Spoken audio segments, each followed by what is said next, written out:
1. Why now? Something old has run its course.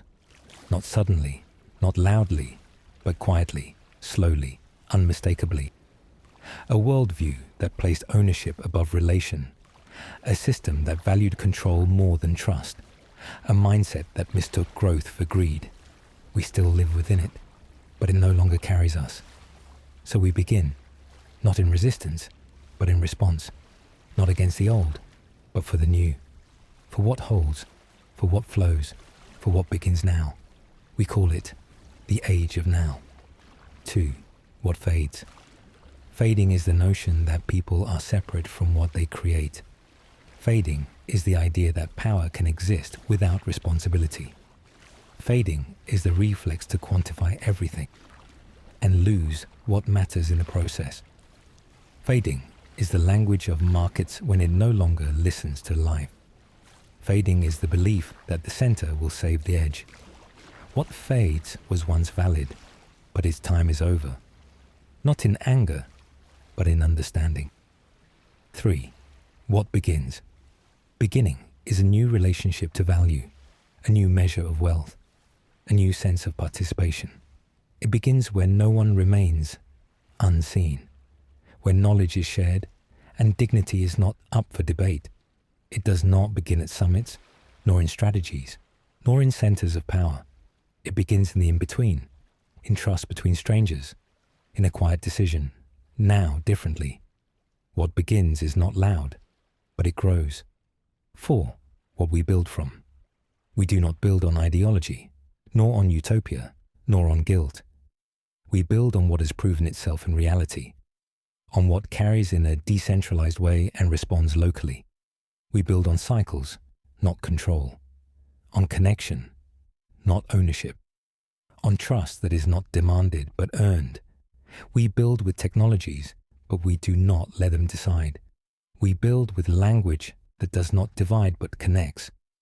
What we build does not begin with what, it begins with how. 5. How we flow. We do not flow from top to bottom, not in hierarchies, not in command chains. We flow along trust, along resonance.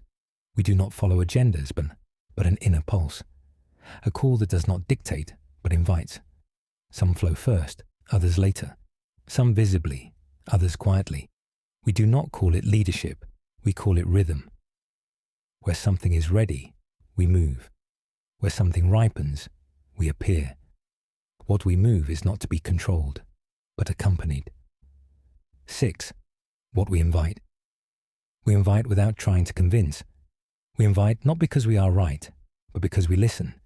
We invite people, not roles, not titles, not resumes. We invite what is unfinished, what seeks, what asks, what feels.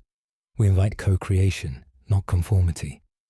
And if you feel called, you are already part of it. This movement does not begin with joining. It begins with meeting. 7. What we protect.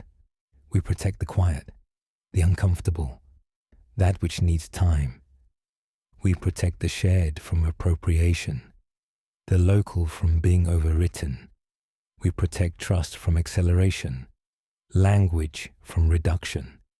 We protect spaces where you don't need to perform to belong. We protect what cannot be measured and what cannot be repeated, not out of fear, but out of respect. 8. What we no longer carry. We no longer wear masks to meet expectations. We no longer carry systems that separate us from each other. We no longer carry language that wounds to win. We no longer carry narratives that keep us small by inflating others. We no longer carry guilt that paralyzes us, or stories that are no longer ours. We release what does not come from within.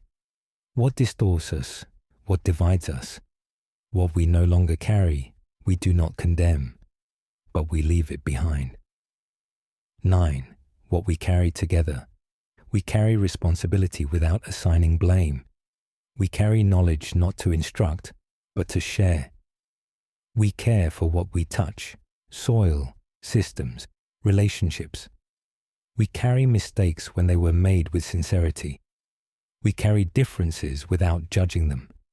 We carry the future not as a burden, but as a possibility. And we carry each other, not out of duty, but out of connection. 10. A new tone. This is not a call to arms, not a manifesto in the old sense, not a movement that needs slogans. It is a new tone, quieter perhaps, but clearer,